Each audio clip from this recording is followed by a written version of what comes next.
My parents told me there wasn't enough room for me and my kids at the annual lake house trip. Then they posted a group photo. 22 people, extra air mattresses, even my ex's new girlfriend. I didn't argue. I made one call. 7 hours later, my brother was banging on my door, sweating, furious. He had no idea what I'd done. When my parents told me there wasn't enough room at the lake house this year, I didn't push back. I just said okay and hung up. My mom's voice had that fake sympathetic tone she uses when she wants to sound caring but also be done with the conversation. I didn't ask who was going. I already knew it wouldn't include me or the kids. I told my son and daughter we weren't going this year, that grandma said the house was too full. My daughter, who's 7, asked why we couldn't just bring sleeping bags like last time. I told her it was just too crowded. She didn't understand, but she accepted it. My son just shrugged and said, whatever. He's been quiet about these things since the divorce. 3 days later, they posted the photo.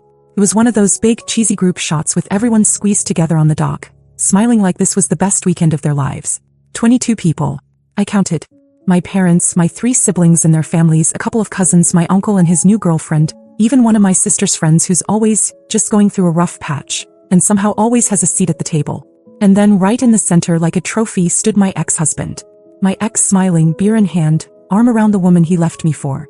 They were both laughing at something like it was all just so perfect. I didn't get a call asking if I was okay with them coming. I didn't even get a heads up. But that's how my parents are. Ever since the divorce, they've made it clear that I embarrassed them. My mom even said once, while half drunk, that people like us don't get divorced. As if staying with a man who cheated and disappeared was somehow more respectable than leaving. And yet, when they needed help last winter, I was the one they called. My dad left a voicemail in January. The house was close to foreclosure. They were 3 months behind. I listened to him explain how they'd never ask if it wasn't serious, how they just needed a little help to get back on track. I didn't even ask for the full details. I transferred $7,800 the next day and texted them to say it was done. They both called crying. My mom said she didn't know what they'd do without me. My dad called me their lifeline. Funny how short their memories are. So I logged into my bank's portal. They'd set up auto payments through my account to cover the last few months, just until things stabilized. I opened the page, found the recurring transfer and canceled it. Simple. No drama. No text. No announcement. I just crossed my name off the list. 7 hours later, there was a knock at my door. Loud and aggressive. I already knew who it was before I checked the peephole. My brother David. Red-faced, sweating, furious. He had no idea what I'd done, or why. But I stayed calm. I opened the door slowly, let him in and waited for the explosion. David didn't waste a second. He walked in like he owned the place, like I'd broken some sacred rule and he was here to deliver justice. His voice was already loud as he demanded to know what I was thinking. Apparently, Mom had tried to pay the mortgage and got a decline notice. She called the bank, then called him. He was crying. Of course she was crying. I just stood there watching him unravel. He said I was cruel, said the kids, meaning our parents, were counting on me. Then he said something that stuck. You don't get to pull support just because your feelings are hurt. I didn't even flinch. I asked him if he remembered who covered their bills when they were drowning 4 months ago. He ignored that. I asked if he remembered who got left out of the family vacation while our mom rolled out an air mattress for my ex-husband's girlfriend. That finally shut him up for a second. I told him politely that this wasn't his business and I'd appreciate it if he left. He stared at me like he didn't recognize me, then turned and walked out without another word. An hour later, the text started. My mother first. Paragraphs. She was disappointed. She was heartbroken. She didn't raise me to be vindictive. Then my dad chimed in. He didn't say much. Just said he thought I was better than this. That was his way. Quiet, guilt-loaded, never directly apologizing but making sure I felt the weight of it. I didn't respond. That evening, after I put the kids to bed, I poured a glass of wine and sat on the couch. My phone kept buzzing. First my sister. Then my aunt. Even my cousin Brian, who hadn't spoken to me in over a year, messaged saying I was being dramatic. They must have been in a group chat together, feeding off each other's panic now that the golden goose had flown the coop. I scrolled through the lake house photos again. My kids used to love that place. We used to go every year, even before the divorce. I remembered my daughter helping my mom make pancakes in that kitchen. My son fishing off the dock with my dad. And now not even a spot on an air mattress for them. It was never really about space. It was about shame. I was the single mom who reminded them of everything messy and complicated. They preferred to keep things simple and Instagram-worthy. They forgot something important, though. I'm the one who saved their house. And now they'd have to figure out how to keep it. On their own. The first 2 days after David left my doorstep, everything went still. No more pounding at the door. No calls. No texts. Just silence. It was almost eerie, like they were regrouping. I knew my family too well to believe it was over. That quiet broke on Thursday morning. I was halfway through my shift at the clinic, sipping on burnt break room coffee and scrolling through my emails, when one of the nurses walked in and said, "Hey, Jess, I think your mom's here." I didn't even ask what she meant. I knew. I walked into the waiting area and there she was, sitting on one of the plastic chairs like she was waiting for a dental cleaning. Full makeup. Hair done. Purse in her lap like it was Sunday brunch. The nurse glanced between us, probably sensing the tension, and quickly excused herself. I asked her to come outside. As soon as we were out by the parking lot, she started in with her lines. Said she didn't raise me to act like this. That I was being cruel. That family was supposed to take care of each other, especially in hard times. The performance was flawless. I didn't interrupt. When she finally paused, I said, "You raised me to be useful, not loved." She froze. I don't think she expected me to come out swinging like that. She tried to backpedal, told me I was twisting things, that I was reading too much into it. Then she said the thing that made my blood go cold. "We didn't invite you because we knew it would be awkward, for everyone." Everyone. Meaning the rest of the family. Meaning my ex-husband and his girlfriend. Meaning the people they prioritized over their own daughter and grandkids. The same ones they rolled out air mattresses for. She looked tired suddenly. The tears started, not the real ones but the practiced ones. She said they needed help. The mortgage was due Monday. They had nothing. That they might lose the house. I asked how they'd been planning to keep the house going long-term if one missing payment put them on the edge. She didn't answer. Just said they thought things would turn around. That they never thought I'd do this to them. I didn't raise my voice. I just laid it out. 4 months of full payments. $7,800 up front. Not a single thank you card. Not a word of appreciation after the first phone call. And then they cut me and my kids out of the only vacation they ever do, invited the man who broke our family, and smiled for the camera like we never existed. I told her that whatever guilt trip she came to deliver wasn't going to work. That I wasn't going to apologize for stepping back from people who only remember I exist when the bills show up. She tried one last card. Said she and Dad were getting older. That they didn't know how many years they had left in that house. I told her maybe it was time they started thinking about that seriously. She left without another word. That night the phone started buzzing. First 1 missed call from Dad. Then 5. He never leaves voicemails, so I just let them stack. At 10:47 p.m. I got a text. "You've made your point. I hope this was worth it." I stared at it for a minute. My first instinct was to reply. To defend myself. But I didn't. Instead, I silenced the notifications, closed the Messages app, and turned off the light. For the first time in a long time, I didn't feel like I owed them anything. By the weekend, I knew the fallout had started. My sister Rachel texted something vague about checking in, which was her way of trying to fish for drama without looking like she was taking sides. I ignored it. Then my cousin Lily messaged me asking if everything was okay with the situation. I didn't respond to that either.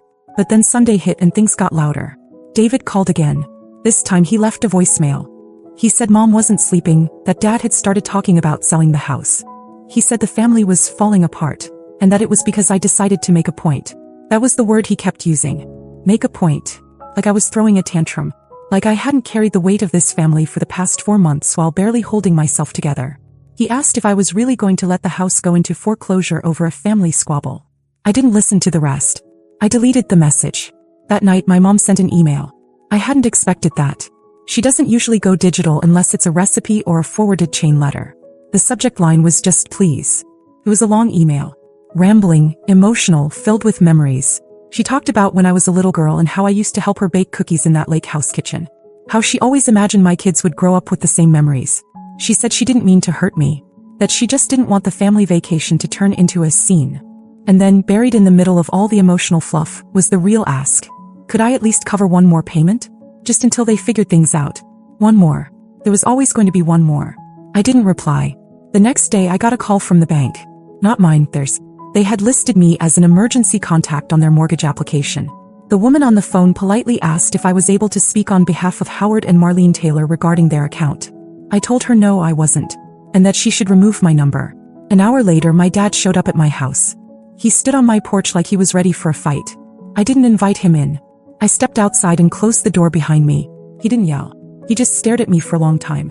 Then he asked very calmly if I understood what I was doing to them. I told him I understood perfectly. He said they'd lose everything. I said they'd made their choices. Then he asked me something I wasn't expecting. "Are you really cutting us off completely?" I looked him in the eye and said yes. He blinked a few times, like he didn't believe I'd say it out loud. I told him this wasn't just about the mortgage, or the vacation. It was about the years of conditional love, the way they only showed up when they needed something, The way they made me feel like a failure because I didn't pretend everything was fine after my life blew up. He nodded slowly. Then he said something I'll never forget. Well, then I guess we'll see who really needs who. And he walked away. That's when I knew the game was finally over. By Monday morning, I expected another call, another message, maybe even another ambush. But there was nothing. Just silence again. I dropped the kids off at school, went to work, did my shift, came home. Around 6 p.m. I got a call from an unknown number. I let it ring out. A minute later, a voicemail popped up. I played it on speaker while folding laundry. It wasn't one of my parents. It was the woman from the bank again. But this time she wasn't calling about missed payments. She was informing me that someone had attempted to refinance the house using my financial details. I stopped folding. She said the application had flagged for review because it included my name and social security number.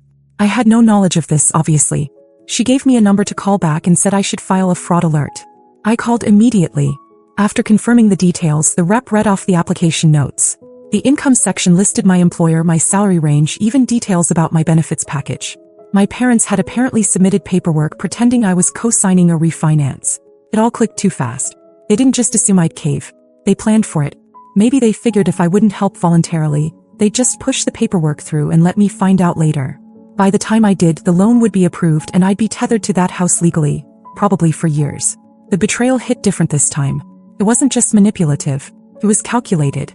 I drove straight to the bank the next morning with my ID, pay stubs, and a printed fraud affidavit. They took me seriously once they saw the documents.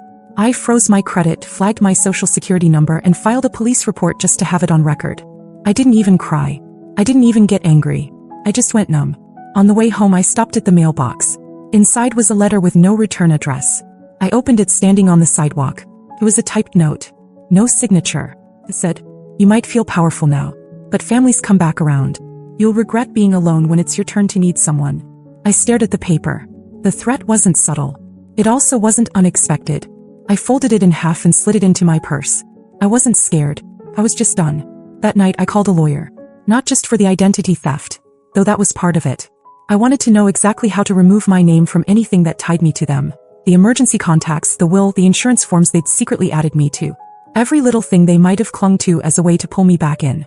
The lawyer said something that stuck with me. He said, "You're not cutting ties. You're closing the loopholes." It was quiet in the house after that. The kids were asleep. The porch light was on. My phone was charging face down on the counter. And for the first time in my life, I felt untouchable. 2 days passed. The quiet returned, but it was different now.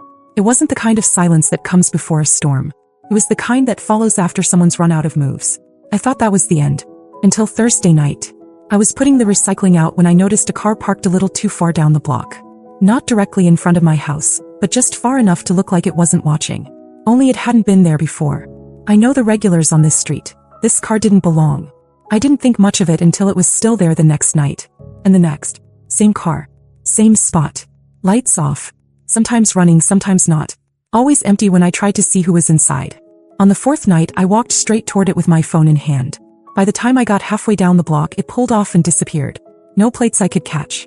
I filed a report just in case. The officer said it was probably nothing. Could be an Uber driver between gigs, he said. Maybe. Maybe not.